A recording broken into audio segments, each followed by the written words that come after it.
সকালে জঙ্গলের বুক জুড়ে নেমেছে এক মায়াবী আলো। ওদিকে দেখুন, বিশাল এক হাতি ধীরে ধীরে হেঁটে যাচ্ছে বনপথ ধরে। তার ভারী পায়ের আওয়াজে যেন জেগে উঠেছে জঙ্গলটা।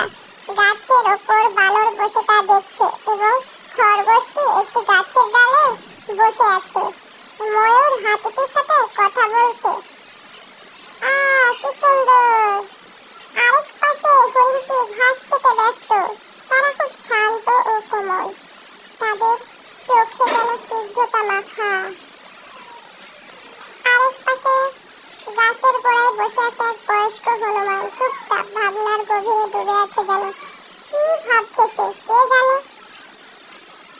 বাঘ বসে তা দেখছে, আর প্রজাপতিরা খেলা করছে।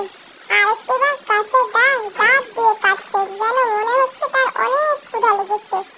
প্রজাপতি এক পাশে পাতায় বসে তাদের এসব কাণ্ডগুলো দেখছে।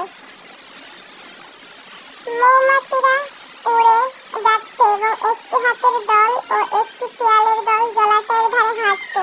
কিন্তু দেখুন বন্ধুরা, তাদের মধ্যে কি অপরূপ এক দৃশ্য তৈরি হয়েছে। প্রকৃতি কি লীলা খেলা!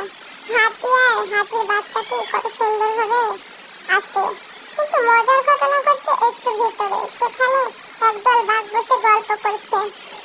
একটি বাঘ বলল, আরে ভাই, কাল রাতে স্বপ্নে দেখলাম আমি উড়ছি। সব বাঘ একথা শুনে হো হো করে হেসে উঠল। কি মজার, তাই না?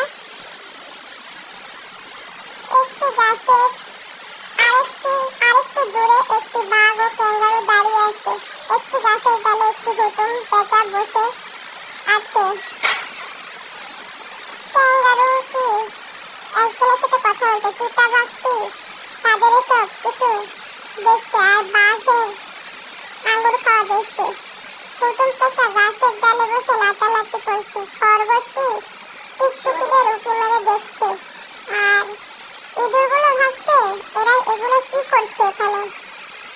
আরে, আমরা তো এমন করি না। গাছের ওপর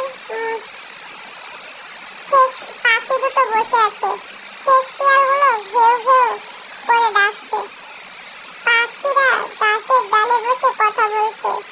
একটি কাক তাদের এগুলো দেখে মনে করছে শিয়াল কেন ডাকছে। আমি তো বুঝতে পারছি না। গাছের উপর মজা করছে বানরের দল। কেউ লাফ দিচ্ছে, কেউ আবার লতা ধরে ঝুলছে। কি দুষ্টুমি ওদের! ওইদিকে ছোট্ট দুটো পোকামাকড় চলাফেরা করছে। হরিণ তাদের সামনে দিয়ে হেঁটে যাচ্ছে আর ভাবছে, বানরের আজকে কি হলো, এত খেলছে কেন। আরে, একটু দূরেই দুটো পাখি কিউ কিউ করে হেঁটে যাচ্ছে। দেখে মনে হচ্ছে তাদের অনেক তাড়া। তাদের এই ব্যস্ততা দেখে আমার মনে হচ্ছে কি এক অনুভূতি, তাদের মধ্যেও কত প্রশান্তি। এখানে উট মরুভূমির বুকে চলছে। জেব্রাটা দেখছে। ময়ূরটা নেচে নেচে ময়ূর দুলাচ্ছে। এভাবেই প্রতিদিন জঙ্গলের বুকে জুড়ে বয়ে চলে আনন্দ, হাসি আর ভালোবাসা।